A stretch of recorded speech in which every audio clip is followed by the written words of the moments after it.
E hoje a professora Ana Tereza traz para nós o colóquio Refletir Antes para Não Errar Depois, lema da pesquisa quantitativa. A professora Ana Tereza vai fazer a explanação dela em média de 45 minutos. Os 15 minutos finais são para perguntas, comentários, para discussão. Fiquem à vontade para colocar no chat, né, tanto durante o colóquio quanto depois, ou então para abrir o microfone e conversar com a professora Ana. Nós estaremos divulgando pelo chat também a lista de presença. Nós temos aqui algumas orientações, né, o certificado, então, vai ser encaminhado via e-mail para vocês. A lista vai ser disponibilizada após a apresentação da professora Ana Tereza. Nós pedimos também que todos mantenham os microfones e câmeras desligados durante a apresentação, pela questão da conexão.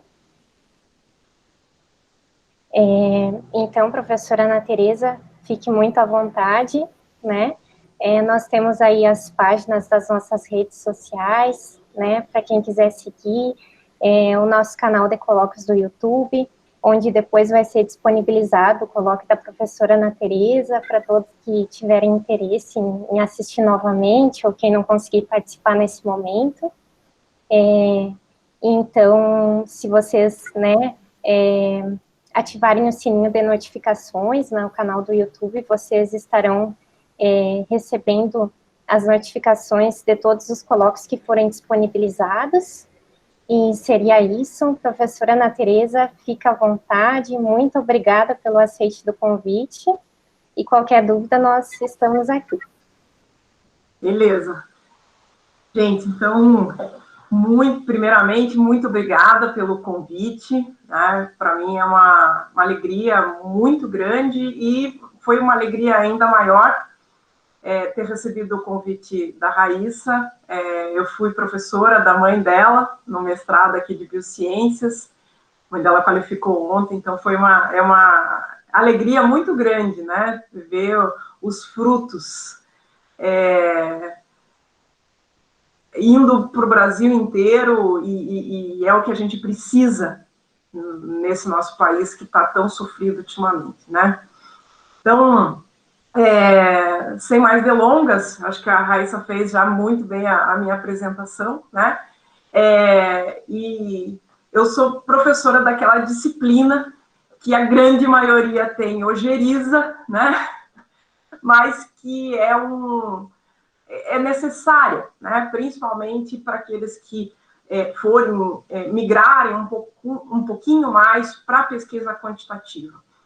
E justamente por conta disso, né, que eu trago essa fala aqui para vocês com esse título: Refletir antes para não errar depois.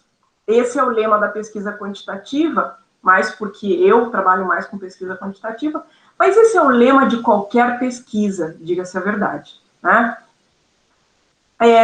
Eu brinco muito com os meus alunos que quando a gente está na graduação, fazendo lá o TCC e acabou de entrar no mestrado também, né, a gente tem uma energia, né, que a gente quer fazer absolutamente tudo. E aí o que acontece é que a gente faz um pouco de tudo e um tudo de nada, né? E, no final das contas, a gente não consegue alinhavar todas essas informações, trazendo um produto de qualidade. Então, claro que isso é um aprendizado também, né? Mas, aos poucos, a gente vai entendendo que é muito melhor, né, a gente acabar fazendo isso daqui. Pensar, refletir, definir estratégias e minimizar os erros sistemáticos. Então, isso significa que é necessário realmente o planejamento. Em algumas instituições americanas, elas deixam um aluno que está fazendo o seu... Lá é um pouquinho diferente, né, as questões de mestrado e doutorado, mas quando ele está fazendo ali o seu mestrado, ele geralmente fica 1 ano a 1 ano e meio planejando o seu projeto. E a execução e a redação é feita em 2 anos. Em 6 meses. Tá? Então, veja, quando a gente planeja, não tenham pressa, né, em colocar, escrever os seus projetos. Planejem. Né? É claro que a gente tem a pressa das questões de calendário das nossas pós-graduações, mas é extremamente importante que vocês planejem e não tenham pressa na execução. Às vezes, projetos que são pensados por mais tempo, mas têm um tempo menor, de curto prazo de execução, eles têm produtos muito melhores do que se a gente já vai saindo coletando, né? Então, isso é uma coisa que a gente precisa sempre pensar muito bem, tá?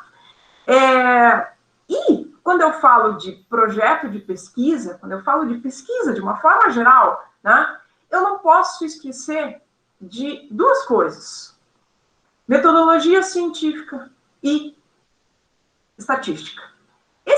Essa figurinha aqui, ela não está até com muito boa resolução, mas eu gosto muito dela, tá? Porque isso mostra que a pesquisa não tem fim. Ela, a partir de observações que nós fazemos, eu brinco até que esse quadro, essa figurinha, ela é mais ou menos como uma criança pensa, né? Porque ela observa, ela faz perguntas, ela estabelece hipóteses, né, que são possíveis respostas àquilo que elas acreditam que sejam das perguntas delas. Muitas vezes elas verificam essa hipótese, né, elas vão lá ver se aquilo está certo mesmo, chegam às suas próprias conclusões, né?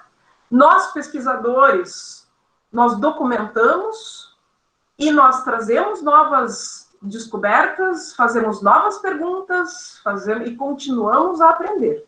Tá? Então, esse ciclo, ele nunca para, e ele nunca vai parar. Né? Vamos torcer para que isso se mantenha para as próximas e próximas e próximas gerações. Porque um mundo sem pesquisa não evolui. Né? O homem não evolui sem pesquisa, sem o conhecimento. Né? Então, dentro desta ótica aqui, né, eu queria trazer para vocês um fluxograma que está disponível no livro de metodologia da pesquisa de Thomas Nelson e Silverman. Ele é de 2007, mas essa versão aqui é de 2007, mas eu sei que já tem uma versão mais atualizada até.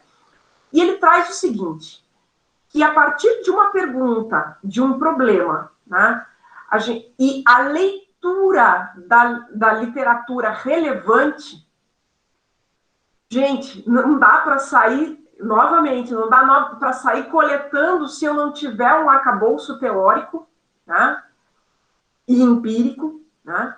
A partir desse arcabouço teórico, a partir de um raciocínio mais dedutivo, eu posso estabelecer hipóteses, ou a partir de uma observação mais empírica, né, eu faço raciocínio indutivo e também estabeleço hipóteses.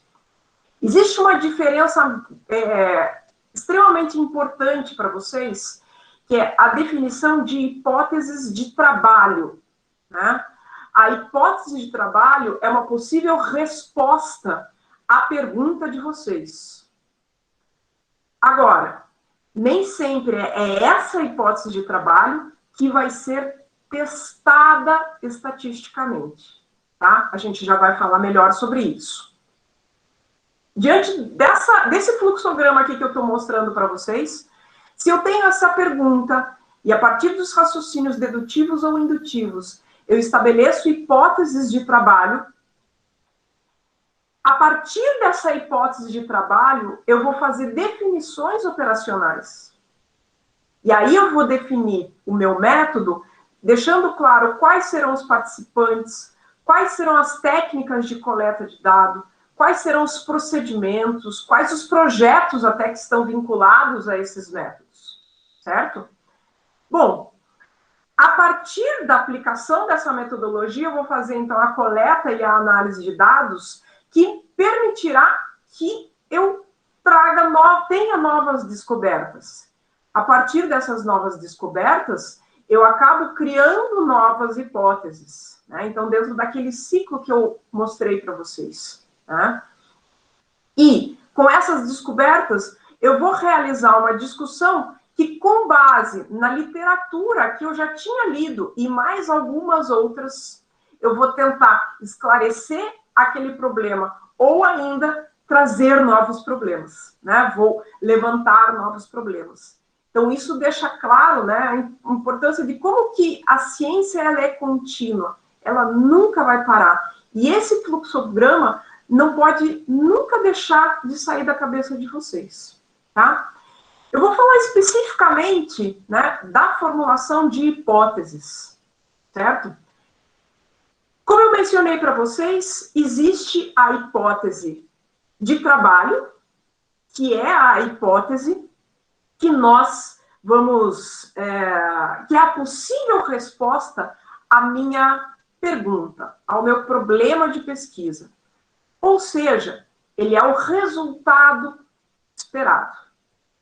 Essa hipótese de trabalho, ela é baseada em uma construção teórica, tá?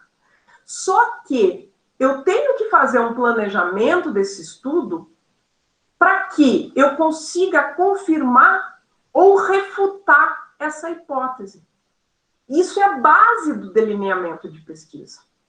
Então, essa hipótese de trabalho, ela vai ter que ser testada.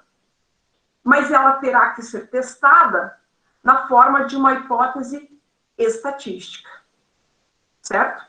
E a hipótese estatística que é sempre testada é o que a gente denomina como hipótese nula ou hipótese de igualdade. Tá? Então, gente, vamos fazer um exercício em cima disso, tá? Para vocês terem isso mais claro. Olha lá. Imagina que eu tenho aqui, né? Vou até colocar aqui a minha canetinha. Deixa eu fazer aqui alguns rabiscos aqui. Opa, aí. Então, imagina, ó, eu tenho essa pergunta. A prematuridade é um fator de risco para doenças cardiometabólicas na adolescência? Trouxe essa pergunta aqui porque é uma pergunta que a gente aborda bastante aqui no nosso programa, tá? De pós-graduação. A hipótese... Opa, eita. A hipótese que eu posso trazer aqui, né, seria que a prematuridade... Eu não vou escrever, gente, porque tá dando um probleminha aqui, mas eu vou tentar só desenhar depois. Mas eu posso trazer que a minha hipótese de trabalho é que uma criança que nasce prematura, por ter uma série de... geralmente, né, é mais comum ela ter uma série de complicações nos seus primeiros dias de vida, isso pode acabar impactando lá na adolescência. E principalmente, como também está focado, né, com os hábitos da mãe, e que esses hábitos da mãe possam ter levado à prematuridade, isso pode acabar gerando um imprint metabólico que faz com que ela tenha uma certa predisposição a doenças cardiometabólicas na adolescência. Tudo isso que eu acabei de falar para vocês é uma hipótese, né? É baseada no que eu li, sim, mas ainda está no mundo da hipótese, certo?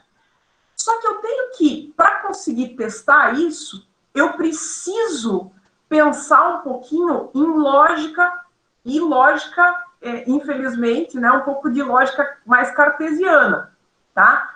Porque a estatística, a estatística frequentista, que é a que a gente usa atualmente, ela ainda é muito baseada nesses delineamentos mais cartesianos. A tendência é mudar isso, né? A estatística bayesiana está vindo aí, né? Para esse tipo de análise aqui acabar sumindo. Mas, por hora, é o que temos, tá? Então, vamos pensar o seguinte. Eu tenho essa pergunta. A prematuridade é um fator de risco para doenças cardiometabólicas na adolescência. Beleza. Como é que eu vou... O que eu vou colocar aqui no meu eixo X? E que eu vou chamar aqui de variável, independente. Não sei por que ele está fazendo isso, gente. Então, variável independente, ok? A variável independente, quem define é o pesquisador, tá? E neste meu caso, eu vou considerar essa variável independente como algo mais categórico, como qualitativo. Então, eu vou colocar aqui crianças nascidas a termo e crianças nascidas pré-termo, ok? Dessas crianças nascidas a termo e pré-termo, eu vou analisá-las lá na adolescência. E a minha variável resposta, o meu eixo Y, são os triglicerídeos, tá? Certo? E aí, a minha hipótese, né,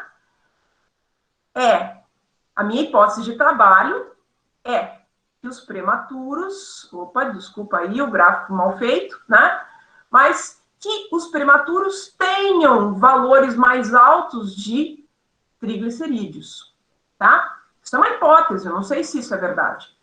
Isso daqui que eu acabei de fazer é minha hipótese de trabalho, tá?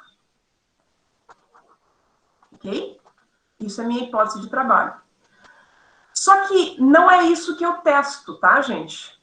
Não é isso que eu testo na estatística. O que eu testo lá na estatística, deixa eu tentar colocar aqui não estou conseguindo, vou colocar uma outra corzinha para vocês aqui. O que eu testo na estatística é isso daqui. Olha lá.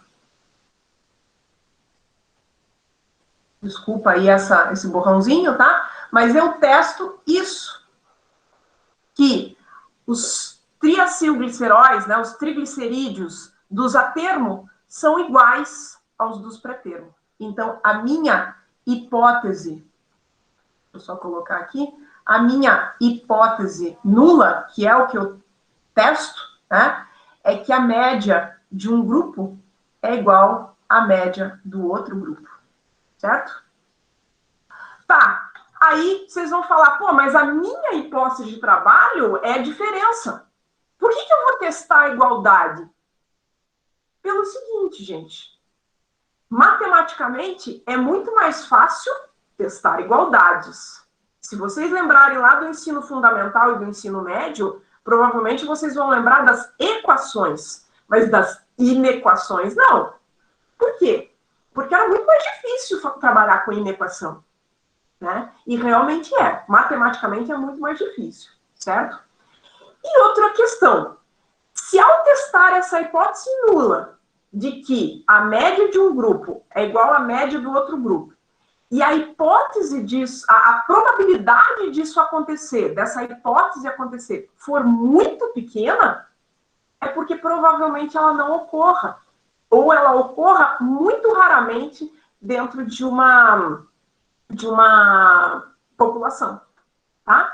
Então, veja, gente, isso que é o legal, né, de pensar na pesquisa e vocês fazerem a conexão entre metodologia e estatística. Hipótese de trabalho é uma possível resposta à pergunta que vocês estabeleceram. E essa hipótese, ela precisa ser testada, mas ela vai ser testada com uma hipótese nula, uma hipótese estatística. Certo? Essa hipótese estatística, ela sempre é uma igualdade. É uma média que é igual a outra, é uma variância que é igual a outra variância, é uma frequência que é igual a outra frequência, certo? Então, a partir do momento que eu testar essa hipótese e a probabilidade disso acontecer for muito pequena, e aí vem aquilo que vocês estão bem habituados a ler, né, nos artigos. Opa, estou... achar aqui, ó. Isso aqui, né? P menor que 0,05 ou P menor que 0,05, certo? Isso aqui, com certeza, é algo que vocês veem bastante e que indicam justamente isso. Quando eu tenho P menor ou igual a 0,05, significa que essa hipótese nula, essa hipótese de igualdade, não foi aceita, tá? Ela provavelmente não aconteça. Então, eu considero uma hipótese alternativa. E que hipótese alternativa é essa? Olha lá, a minha hipótese alternativa, vou colocar aqui, né, a minha hipótese alternativa é que a média de um grupo é diferente da média do outro grupo. Tá? Desculpa aqui, gente, os borrões. Bem, é exatamente isso que era a minha hipótese de trabalho. Né? A minha hipótese de trabalho era que a média dos triacilgliceróis ou triglicerídeos dos pré-termos eram maiores, eram diferentes dos atermos. Tá? Então, essa é a lógica que precisa entrar aí para vocês, tá, gente? Que é o vínculo entre a metodologia científica e a estatística. E isso compõe a pesquisa. Em especial a pesquisa quantitativa, né? Mas essa lógica, ela vale para qualquer tipo de pesquisa, seja ela mais de cunho quantitativo ou qualitativo. Ok? Pessoal, alguém tem alguma pergunta nesse ponto aqui? Ou não? Se quiserem abrir os áudios, fiquem bem à vontade, tá?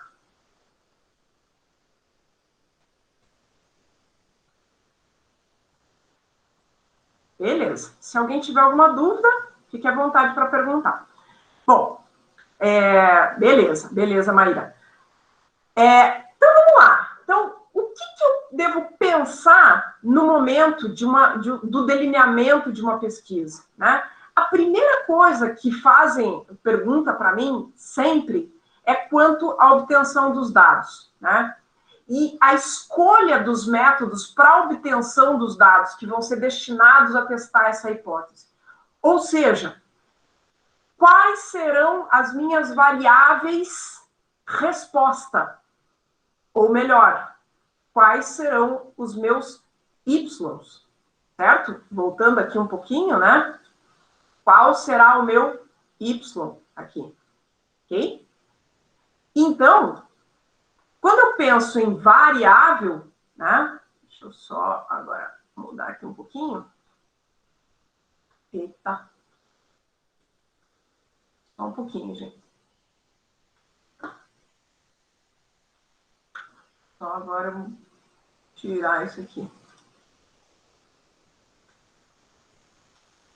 Aí. Então, a definição das variáveis, né? Nós temos o tipo de variável resposta. O que eu vou medir? Lembrem sempre o seguinte, a variável independente, o X, fui eu que escolhi. Na minha pesquisa, eu escolhi avaliar prematuros e a termo, né? Justamente para fazer a comparação, certo? E a minha variável resposta é o que eu vou medir nessas pessoas, certo? Essas variáveis, elas têm diferentes naturezas. Elas podem ser de cunho mais quantitativo, então são aquelas variáveis que se referem a medidas, a contagens, né? E a gente pode classificá-las como discretas ou contínuas, tá? Para quem é da pesquisa quantitativa, a grande maioria das variáveis, principalmente quem for mais de laboratório, né? Não sei se é tanto o caso de vocês, mas é principalmente variável quantitativa. Quem trabalha com prontuário também pega muito dado quantitativo de prontuário, né? Mas a gente também tem outras variáveis que são mais de cunho qualitativo e que elas podem ser classificadas como dicotômicas ou categóricas, tá? As dicotômicas, elas correspondem àquelas variáveis qualitativas que têm como resposta duas únicas alternativas, né? Ou sim ou não, ou vivo e morto, ou doente não doente, sexo feminino masculino, né? Então, considerando sexo biológico, né? Então, temos essa variável como dicotômica. Agora, se eu trabalho com categórico, né, uma variável qualitativa categórica, aí já envolve mais de duas respostas possíveis, tá? Então, hoje em dia, inclusive pelo IBGE, né, sexo é considerado como dicotômico, gênero é considerado como categórico, certo? Então, que aí envolve todas as questões mais de orientação e etc. Então, isso que precisa ficar claro para vocês, tá? Dependendo de como que for a medida que vocês estão fazendo e como que... imaginem que cada variável é uma pergunta que eu faço para alguém, né? E dependendo do que ela responder, eu vou conseguir fazer essas classificações. Por exemplo, se eu perguntasse para cada um de vocês os seus nomes, cada um de vocês ia me responder lá, é a Raíssa, é o Rafael, é a Michele, é a Isabel, é a Maíra, Camila, Paula, Ana Rosa, etc, etc, etc. Né? São vários nomes diferentes, mas nome é uma variável, certo? E como tem vários nomes diferentes, tem várias categorias de nomes, então a gente classifica aqui como categórica, ok? Agora, se eu perguntar para vocês, vocês já tiveram o Covid-19? A resposta de vocês é sim e não, tá? Poderíamos até colocar mais uma categoria, não sei, né? Mas, se colocar mais essa categoria não sei, aí já torna-se categórica, tá, gente? Então, é importante vocês sempre saberem de qual que é o tipo de resposta que vocês estão analisando, porque isso vai nortear os tipos de análises estatísticas que vocês vão fazer a posteriori, ok?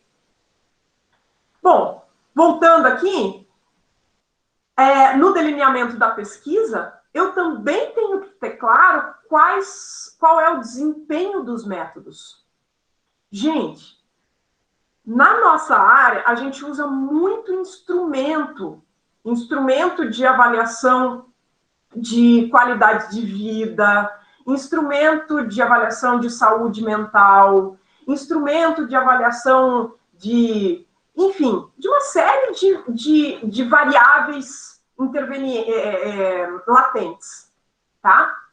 Quando eu falo variável latente, é uma variável maior que é composta por uma série de variáveis. Por exemplo, qualidade de vida, né? Qualidade de vida eu não consigo medir simplesmente, qual que é a sua qualidade de vida? Não, eu tenho que avaliar se a pessoa faz atividade física, se alimenta bem, se tem remuneração. Então, uma série de fatores que levam a uma melhor qualidade de vida ou pior, tá?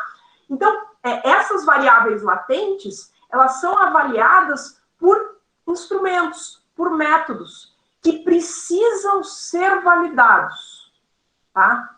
Gente, não dá para simplesmente pegar e fazer um questionário e não ter uma validação, por menor que seja, nem que seja uma validação por juízes, tá? Não que essa validação por juízes seja a ideal, mas no mínimo essa validação precisa ocorrer, tá? Por quê? Porque eu já vi nós temos uma pesquisa até aqui que nós estamos fazendo, que a gente está trazendo um instrumento que foi desenvolvido na Nova Zelândia, tá? Esse instrumento que foi desenvolvido na Nova Zelândia, cada pergunta, ela tem como respostas uma escala de Likert de 7 pontos. A primeira vez que a gente foi aplicar para as mães que participam do ambulatório, né, aqui do hospital universitário, elas não conseguiram entender sequer a pergunta, e muito menos como preencher aquela escala.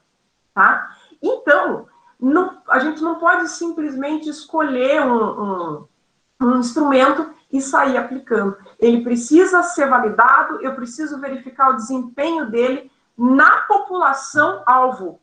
Tá? Se eu não fizer isso, gente, esqueça, você está perdendo tempo também na sua pesquisa. Tá? Então, veja a importância da gente refletir esses detalhes antes de começar a coletar dados. Tá? Outro ponto importante, né, então, justamente sobre isso, em relação ao desempenho dos métodos, é a validade, o grau em que os dados medem e que eles efetivamente deveriam medir. Bom, eu vou falar aqui, eu falei bastante já dos instrumentos, que eles até têm mais um cunho mais qualitativo, mas também vale a gente ressaltar sobre o que garante a validade tanto em instrumentos qualitativos, mas também alguns instrumentos que são mais quantitativos, tá? Como balanças, como fita métrica, dinamômetro, né? Que vocês possam vir a utilizar. A gente tem que, para garantir a validade, a gente tem que ter 3 questões principais. Acurácia, que é a proximidade da medida relativa ao verdadeiro valor da variável. E acreditem, a gente nunca vai saber o verdadeiro valor, exatamente aquele valor. Porque, principalmente se for uma variável quantitativa, tem muitas casas decimais e a gente não sabe exatamente o valor exatinho. É praticamente impossível, tá? Mas a gente tem que garantir que fique o mais próximo do valor verdadeiro. Outra coisa que é extremamente importante é a precisão, que é a proximidade entre os valores que são obtidos quando eu repito essa mensuração várias vezes, tá? Então, por isso que a gente chama uma balança de precisão, porque se eu sempre colocar uma mesma massa naquela balança, ela sempre tem que dar o mesmo valor, ela tem que ser precisa. À medida que eu for repetindo, tem que dar o mesmo valor, ok?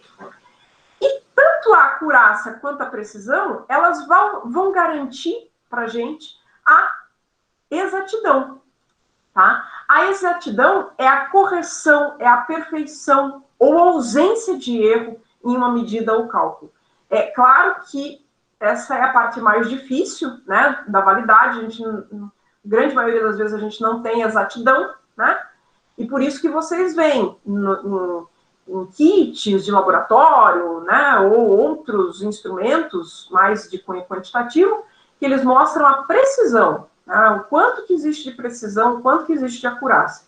A exatidão, geralmente, ela nem é muito apresentada, né? É mais a precisão mesmo que é apresentada, tá? Bom, gente, esse esquema eu acho sensacional, tá? Ele é um esquema bem divulgado por aí, mas eu gosto bastante, porque a gente pensa nas variáveis como um alvo, né?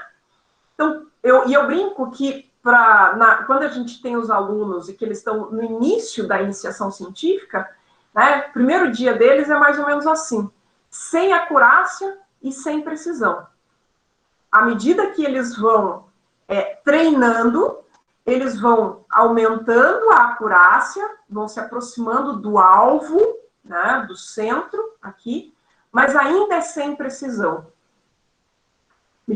Ou então, ele pode ter uma alta precisão, mas totalmente sem acurácia, né? Então, ele acha que está medindo certo, mas ele faz sempre da mesma forma, mas está longe do valor verdadeiro, né?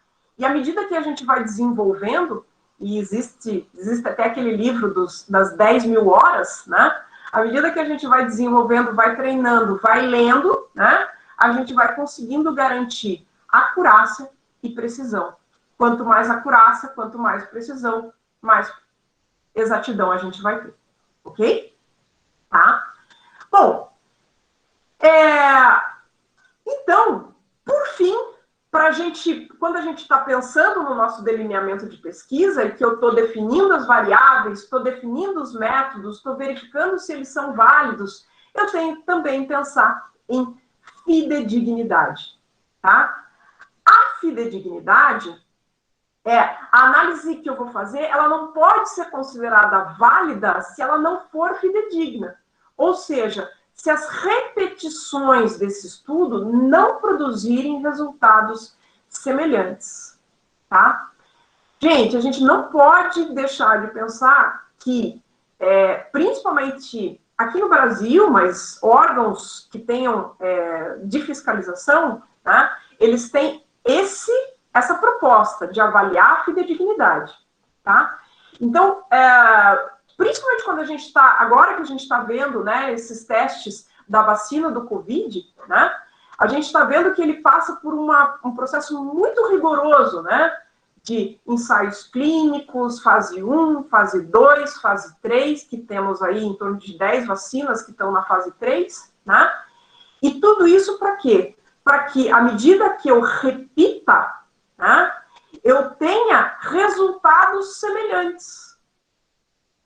E é claro que, em se tratando de saúde humana, né, a gente tem que ter o mínimo de erro possível. Ah, vai ter 1, 2, 3 casos em milhões que vão ter ações ou reações que não são as desejadas? Possivelmente. E por isso que tem que ter essa fase 3, para a gente conseguir avaliar tudo isso que eu mencionei anteriormente para vocês, tá, gente? Então, definição da variável, eu tenho que verificar ainda o método que eu vou utilizar, se ele é válido e se ele promove sempre resultados semelhantes. Então, isso é o que a gente tem que sempre pensar num delineamento de pesquisa. Ok? Beleza? Como é que a gente vai fazer esse plano amostral, né? Essa é a outra pergunta que sempre me fazem. Professora, qual que é o meu N amostral? E aí eu vou fazer uma série de perguntas, tá? No plano amostral, a primeira coisa que a gente tem que pensar é reconhecer aquele universo que se refere ao estudo, tá? Então eu posso trabalhar, né, com uma questão mais do ambiente. Eu, especificamente, trabalho no tema de One Health, saúde única. Então, eu avalio o ambiente e como que ele acaba interferindo sobre a saúde humana, né? Mas eu posso ter outros tipos de pesquisa, ou até vinculada a essa, que trate especificamente de um público-alvo, né? Então, estou aqui avaliando idosos e fazendo avaliações de pressão arterial, né? Ou eu posso ir para o mundo mais lá do laboratório, trabalhar especificamente com células, ou com material genético, etc. Tá? Então, vocês precisam reconhecer qual é o universo do estudo de vocês. E, consequentemente, a população que será estudada. Tá? Vejam como é importante ter claro qual é a população que vai ser estudada. Vou, nos próximos slides, mostrar aqui um problema que aconteceu aqui na minha região, tá? Falando um pouquinho sobre ambiente, né? Eu tenho aqui na nossa região um corredor de biodiversidade, tá? Que liga o Parque Nacional do Iguaçu ao reservatório de Itaipu, tá? Esse corredor, ele tem aqui aproximadamente 10 a 15 metros de largura. E se acredita que aqui passem os animais para fazer o trânsito entre uma ponta e outra. Gente, o que a gente tem... E vejam que eu tenho matrizes agrícolas ao lado. Basicamente, o que acontece é que isso daqui está sendo um grande laboratório de exposição dos animais a essa grande quantidade de agrotóxicos que a gente tem aqui ao lado. Né? Então, eu quero verificar a efetividade do corredor de biodiversidade? Não, eu estou vendo a efetividade de contaminação sobre os animais, né? Não estou vendo nada de... Então, essa população que eu estou estudando aqui, ela vai gerar um resultado completamente diferente daquilo que eu tinha pensado na minha pergunta, tá? Elaborar experimentos sem controle. Bom, se não tiver um controle dele mesmo, pelo menos, né, a pessoa sendo avaliada numa situação pré-pós-teste, até tudo bem. Mas se eu não tiver um controle, um placebo, esses experimentos também de nada adiantam. Então, essa população que eu vou estudar não vai ter um padrão comparativo, tá? Esse exemplo aqui é um exemplo muito triste, tá? Muito triste mesmo. Se é um exemplo que aconteceu em Curitiba, que foi realizado um estudo sobre a avaliação de hipertensão em idosos. E o hospital que foi escolhido foi o Hospital Pequeno Príncipe. Para quem conhece Curitiba, né, sabe que o Hospital Pequeno Príncipe é um hospital pediátrico. Né? Por sorte, a gestão percebeu que estava errado, né, a escolha, né, desse hospital, e acabaram seguindo outros rumos. Mas vejam, eu escolhi a população errada, né? Eles acabaram descobrindo que não tinha idosos em Curitiba. Acho que não, né? Menos. E outro ponto, né? Também numa questão um pouco mais biológica, né? E que é também um reflexo aqui da nossa região, é o reflorestamento, mas reflorestar, né, a nossa região com plantas exóticas, será que isso dá certo? As plantas exóticas, muitas vezes, elas promovem uma competição muito maior por espaço e acabam gerando um dano ainda maior naquela localidade e, consequentemente, né, a vida humana, porque existe também o que a gente chama de saúde em função daquilo que a gente vê na natureza, né? Então, se eu não tenho a natureza de acordo com o que eu conhecia na minha história, também vai me fazer mal, ok? Pessoal, por que pensar em tudo isso? Porque isso daqui é custo, isso é responsabilidade da nossa parte. Tem que pensar antes, porque se eu cometer o erro de escolher uma população de forma equivocada, ou um local para mostrar uma população de forma equivocada, isso vai gerar um custo. Isso gera um custo nos cofres públicos, no nosso dinheiro também, tá? Então, temos que ter esse tipo de responsabilidade. Se o governo não tem, pelo menos que nós tenhamos, né? Outro ponto que é extremamente importante é a definição. Definir a população, mas qual será a minha unidade amostral? Ou seja, o objeto sobre o qual se fará as medidas do evento de interesse no estudo. Então, gente, se a minha população-alvo são diabéticos, e a minha população lá, na população em estudo, né, são os diabéticos, e a minha população-alvo são os diabéticos de um determinado hospital, tá? A minha unidade amostral serão aquelas pessoas que têm diabetes, certo? Então, eu sei que fica um pouco distante, até impessoal, né? Não vou mais chamar de pessoa, eu vou chamar de unidade amostral. Mas isso, às vezes, é importante vocês terem essas notações, até para quando forem conversar com um bioestatístico, né? Ou com um estatístico. Ele entende as pessoas que compõem o estudo de vocês como unidade amostral, tá? Então, vocês falando dessa forma, muitas vezes facilita a comunicação, ok? E por fim, né, além disso, a gente tem que pensar que na hora que a gente vai aplicar, né, vai fazer as medidas nessas unidades amostrais, a gente precisa minimizar ao máximo os erros sistemáticos, tá? O que são esses erros sistemáticos? É o processo de qualquer estágio de inferência com a tendência de produzir resultados que se afastem sistematicamente dos valores verdadeiros. Estranho, né? Mas, em síntese, gente, vamos lembrar um pouco das nossas avós quando elas faziam costura em viés, né? Ela era aquela enviesada, ou seja, que vai para um lado, depois vai para o outro, vai para o outro, vai para o outro. Isso pode promover para a gente interpretações equivocadas. E esses vieses podem ser vieses de seleção, quando uma variável externa que influencia na característica da população em estudo, né?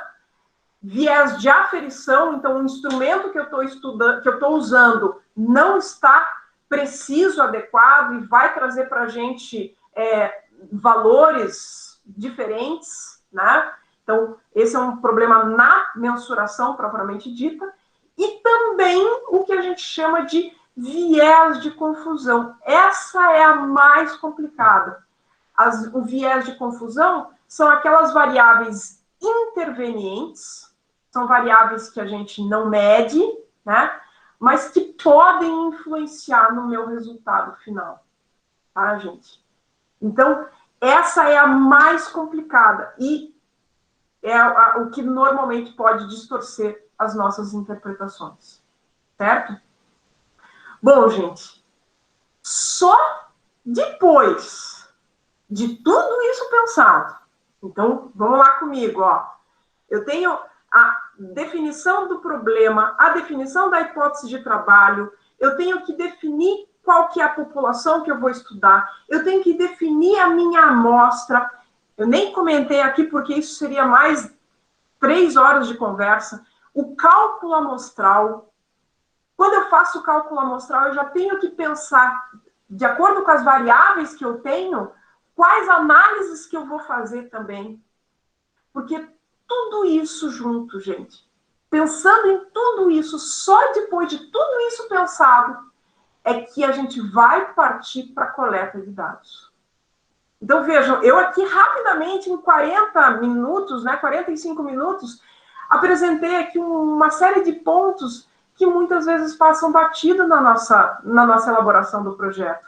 E que, às vezes, a gente começa a tapar o buraco no meio do caminho. Se a gente pensa isso, com certeza, a gente não vai ter tanta dor de cabeça lá no final, tá? Enfim, o mundo da pesquisa, ele é complexo, né? Mas não é impossível, não é? Esse menininho aqui, ele pode, talvez, empurrar esse lutador de sumô, né?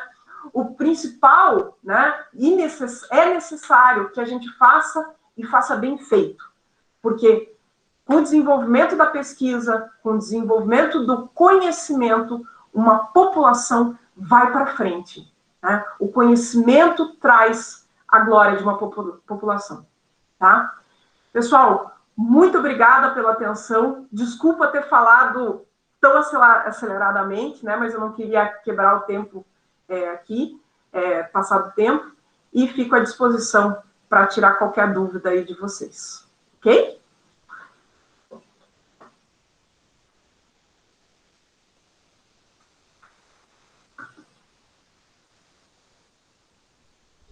Obrigado, professora Ana. Boa tarde. Boa A gente tarde. não teve... Gente, se vocês quiserem fazer as perguntas aqui no chat, alguma dúvida com relação ao que a professora Ana colocou. Professora Ana, eu vou começar então fazendo uma pergunta que é uma constante que a gente tem aqui enquanto profissional da saúde, que tem um pouco dessa dificuldade de acessar a estatística, né? A gente foi mais para as biológicas. E quando a gente vai conversar com o estatístico, que dicas você teria para a gente ir mais preparado, ou para que essa conversa flua de uma forma muito mais proveitosa, eu poderia dizer? Perfeito. Rafael, primeira coisa, ter muito claro qual que é a sua pergunta. Primeira coisa, tá? Segunda coisa, ter muito claro o que você está medindo e com o que você quer relacionar. Tá? Se você chegar falando, né, que essa é a população que eu estou estudando e as minhas unidades amostrais são essas, você já vai ganhar o respeito do bioestatístico. Eu concordo com vocês, me perdoem se tiver algum bioestatístico aqui na plateia, mas é uma raça difícil,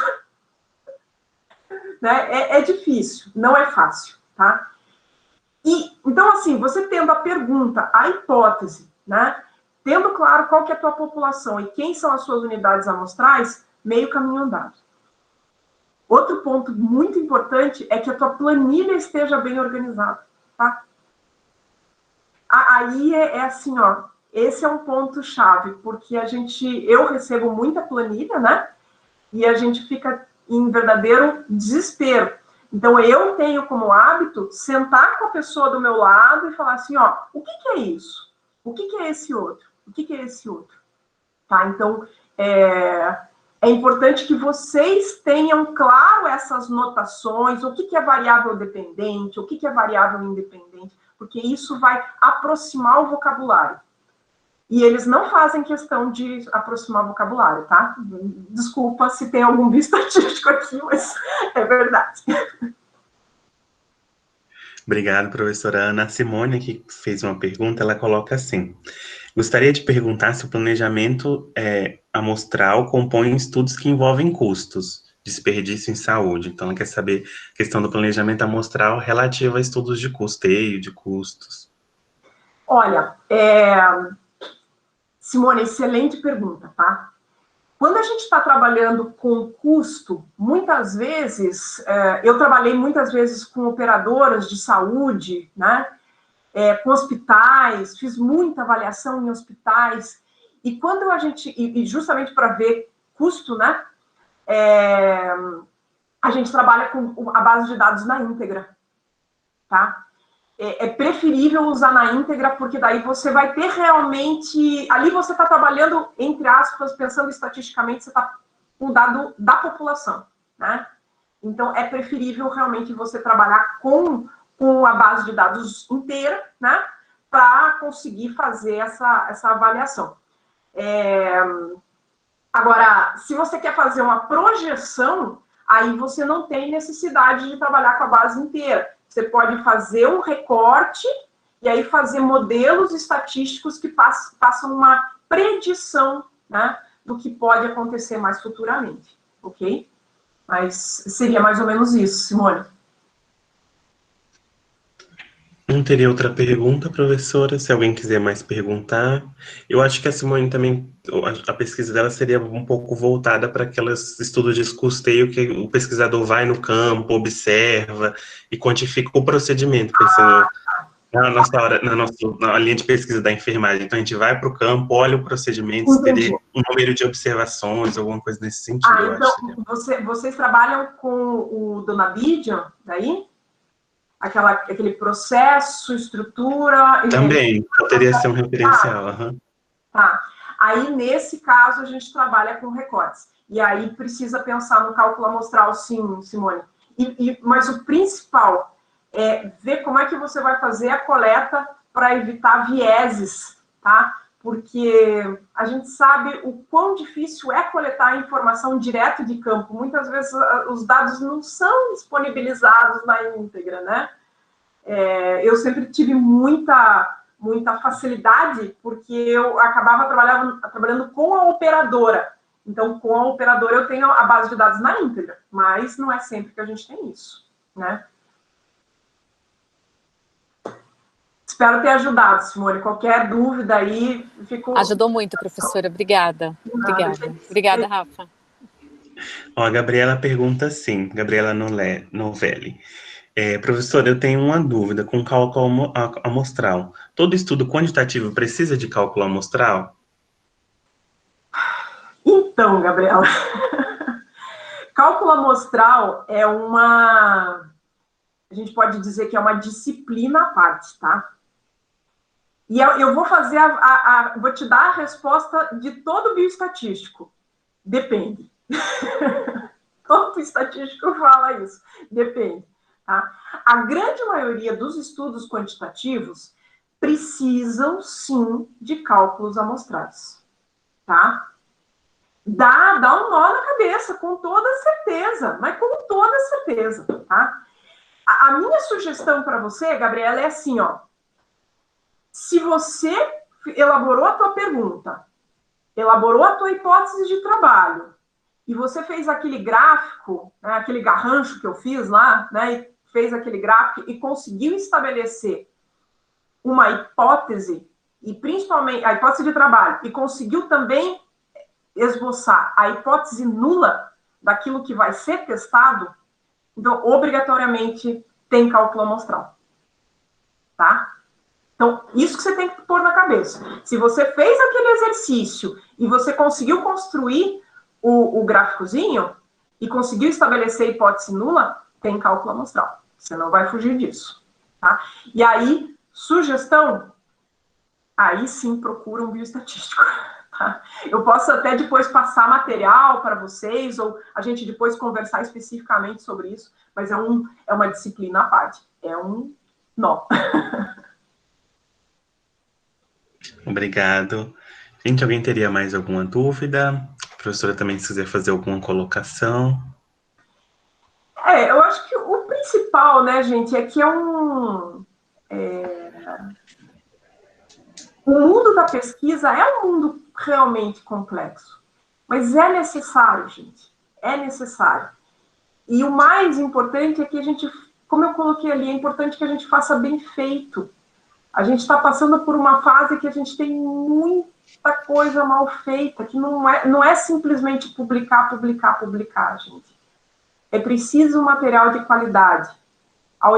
Pensem assim, ó, ao invés de publicar 2 artigos, 3 artigos, publiquem um, mas publiquem um bem feito. Né? Acho que isso é o mais importante. Essa é a mensagem principal que eu quero passar para vocês. Tá bom? Gente, então, se alguém não tiver mais alguma dúvida, eu gostaria de agradecer à professora Ana Tereza, né, Guimarães, por essa excelente explanação. Acho que foi muito produtiva para a gente entender, né, melhor e cada vez se aproximar mais, porque estatística é isso, sucessivas aproximações. Exato. Então, eu agradeço muito em nome da comissão. Até brinco, né? Brinco sempre, vocês me perdoem, até a brincadeira que eu vou fazer agora, né? Mas estatística é igual ir ao banheiro todo dia fazer o número 2. Tem que fazer todo dia, porque senão enfesa e aí a gente cria ranço e não quer ver aquilo nunca mais na vida. Então, um passinho de cada vez, tá bom? Muito obrigado, professora Ana. Obrigado a presença de todo mundo. Lembrem-se de confirmar a presença no link que a Isabel colocou no chat e seguirem a gente nas nossas redes sociais, no canal do YouTube. Já atualizamos todos os vídeos e vamos colocar esse daqui na sequência. Então, agradeço a presença de todos e dou por encerrado, então, o colóquio de pós-graduação. Obrigado e até a próxima. A Raíssa quiser se despedir também, fique à vontade. Obrigada, professora Ana. Obrigada. Um abraço grande a todos, que todos estejam bem de saúde e fiquem bem. Até mais.